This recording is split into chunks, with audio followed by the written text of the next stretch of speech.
या न्यूज बुलेटिनचे सहप्रायोजक आहेत गोकुळ. शक्तीपीठ महामार्ग रद्द करण्यासाठी करवीर निवासने श्री अंबाबाईला साकडं घालण्यात आलं. इंडिया आघाडी आणि महामार्ग विरोधी कृती समितीच्या वतीनं अंबाबाई मंदिरात आरती करून सरकारला सुबुद्धी देण्याची प्रार्थना करण्यात आली. या महामार्गामुळे कोल्हापूर महापुराच्या खाईत लोटला जाणार असून शेतकऱ्यांची सुपीक जमीन हडप केली जाणार आहे असा आरोप करण्यात आला आहे. स्वाभिमानी शेतकरी संघटनेचे नेते माजी खासदार राजू शेट्टी यांच्या नेतृत्वाखाली हे साकडं घालण्यात आलं. त्यांनी आमदार राजेश क्षीरसागर यांचं नाव न घेता टोला लगवत म्हटलं की 50,000 कोटीच्या ढपल्यात काही मिळेल या आशेनंच काही लोक याचं समर्थन करत आहेत. कोल्हापुरातील जनतेनं निवडून दिलेल्या आमदारांनी जनतेच्या भावना लक्षात घेतल्या पाहिजेत असं देखील ते म्हणाले. या आंदोलनात शिवसेना आणि शेतकरी संघटनेचे कार्यकर्ते सहभागी झाले होते. घोषणाबाजी करत शक्तीपीठ महामार्ग त्वरित रद्द करावा अशी मागणी करण्यात आली.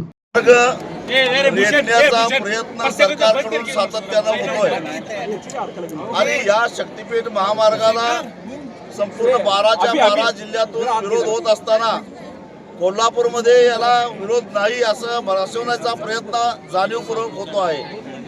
खरं तर मला एक कळत नाही, महापुराच्या काळामध्ये अर्ध कोल्हापूर हे महापुरामध्ये अडकलेलं असतं आणि शक्तीपीठ महामार्ग हे महापुराला कारण ठरणार आहे.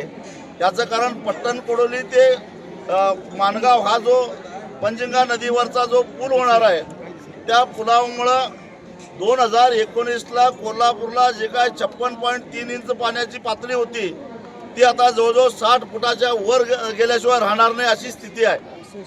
65 फुटाच्या आसपास जाईल आणि तसं झालं तर 2019ला जिल्हाधिकारी कार्यालयामध्ये 4 फूट पाणी आलेलं होतं. आता बिंदू चौकात पाणी येतंय का अशा प्रकारची परिस्थिती तयार झालेली आहे. महापूर आल्यानंतर सगळ्यात जास्त त्रास गोरगरिबांना होतो, सामान्य माणसाला होतो. घरं दारं भांडी खुंडी घेऊन गाव सोडावं लागतं.